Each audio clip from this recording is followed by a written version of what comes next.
தமிழ்நாட்டுல எல்லாமே சேஞ்ச் ஆயிடுச்சு. உங்க நகையையும் சேஞ்ச் பண்ணுங்க. உங்க பழைய நகைக்கு கிராமுக்கு 150 ரூபாய் கூடுதலா வாங்கி புது நகை எடுத்துக்கோங்க. அதே கம்மி சேதாரம் தான் உங்க லலிதால மட்டும்தான்.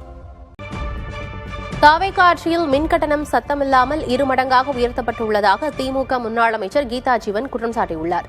கோவில்பட்டியில் நடைபெற்ற பொதுக்கூட்டத்தில் பேசிய அவர் 2 ரூபாய் 40 பைசா என இருந்த ஒரு யூனிட் மின்சாரம் தற்போது 4 ரூபாய் 50 பைசாவாக உயர்த்தப்பட்டுள்ளதாக தெரிவித்தார்.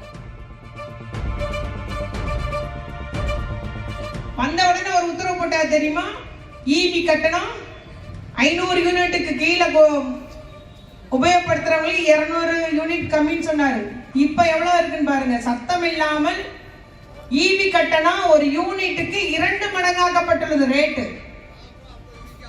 இப்ப 4 ரூபாய் 50 பைசா, அன்னைக்கு 2 ரூபாய் 40 பைசா, இன்னைக்கு 4 ரூபாய் 50 பைசா. கரெக்ட், உயர்த்தப்பட்டுள்ளது. சத்தமே இல்லாம மின் கட்டணம் உயர்த்தப்பட்டிருக்கு. ஆக எந்த அளவுக்கு பொய்யான செய்தி அவங்க பரப்புகிறாங்க நீங்க அறிஞ்சு கொள்ள முடியும்.